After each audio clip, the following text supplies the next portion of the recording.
চলমান যুদ্ধের শুরু থেকে ইরানের বিভিন্ন শহরে যুক্তরাষ্ট্র ও ইসরায়েলের ধারাবাহিক হামলার মধ্যেই সেসব হামলার কিছু অংশ প্রতিহত করার পাশাপাশি ইসরায়েল ও মধ্যপ্রাচ্যে থাকা মার্কিন ঘাঁটিগুলোতে একের পর এক পাল্টা হামলা চালাচ্ছে ইরান। শুক্রবার রাত থেকে সেই ধারাবাহিকতা বজায় রেখেছে ইরানি বাহিনী। আজ টানা কয়েক দফায় ইসরায়েলের বিভিন্ন শহরে ক্ষেপণাস্ত্র হামলা চালায় ইরান। ইসরায়েলি সেনাবাহিনীর বরাতে আজ সকাল 10:45টায় আল জাজিরা জানায়, বেয়ারশেবা, গাজার ছিটমহল এবং দেশের দক্ষিণাঞ্চলের দিকে নতুন ক্ষেপণাস্ত্র নিক্ষেপ শনাক্ত করেছে আইডিএফ। জেরুজালেম, দক্ষিণ নেগেভ এবং ইসরায়েলের দক্ষিণের বিস্তীর্ণ অংশেও সাইরেন বাজছে।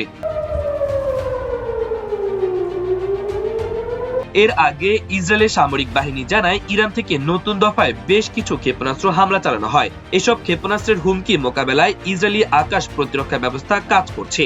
সামরিক বাহিনীর দেওয়া তথ্য অনুযায়ী সংশ্লিষ্ট এলাকার বাসিন্দাদের মোবাইল ফোনে সতর্কবার্তা পাঠানো হয়েছে।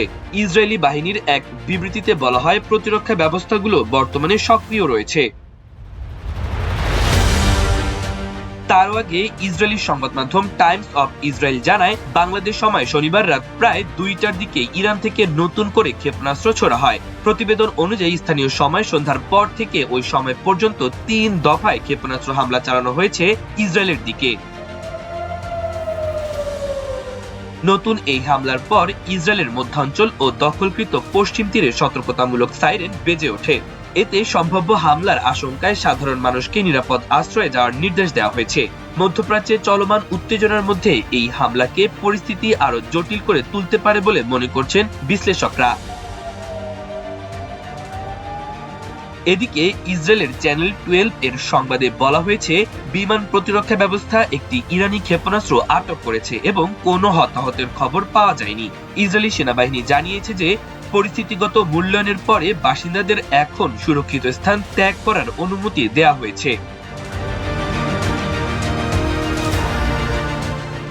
এর আগে গতকাল শুক্রবার রাত 3:45টার দিকে ইরানের ছোড়া ক্ষেপণাস্ত্র মধ্য ইসরায়েলে আঘাত হানতে সক্ষম হয়।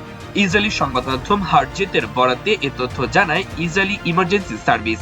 এতে ইসরায়েলের একাধিক ভবন ক্ষতিগ্রস্ত হয়।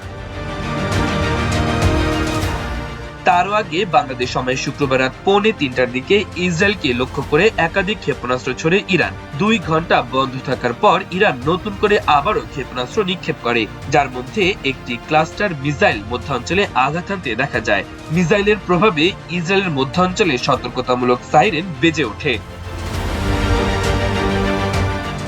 মাল্টিমিডিয়া ডেস্ক, আমার দেশ।